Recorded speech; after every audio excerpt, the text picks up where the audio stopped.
Sam, we're heading into the final round of the home and away season this weekend. Last week we saw Maddie Gay was a late out. Can you just talk us through what happened during that Thursday session? Yeah, sadly Maddie sustained a hamstring injury in the Thursday session.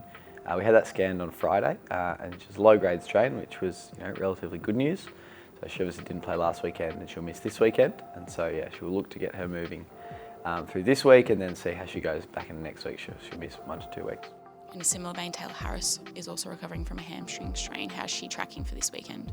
Yeah, Taylor's doing really well. So she turned a corner last week and she completed a big session on Saturday and passed all of her markers over the weekend. So she'll full train this week with the group. And if she gets through that, then she'll be available to play. Great news. And then Gabby Colvin as well. She's also missed a couple of weeks with some Achilles soreness. How's she going? Yeah, Gab's been in a bit of a period of a deloading phase. So we've got her symptoms now under control. So we'll look to reload her through this week. And if that goes really well, she could be available, but it's more likely in the next week or two. And then Amy Mackan as well, she had some ankle soreness. Is she tracking towards playing this weekend?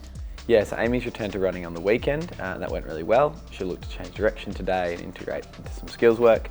If that goes well, yeah, she could then be available to look at full training the back end of this week, and then potentially be available on the weekend, but then again, probably more likely a week away. And then just lastly, Sarah Lampard, she's post-surgery now. How's she tracking through, her rehab schedule? Yeah, so she's out of the first cast that she had into a splint, so she's now back available to run and change direction and kick footies, so she's been doing a lot of that over the last few days, just not using her left hand. So yeah, her timeline looks to be sort of 3 to 4 weeks away.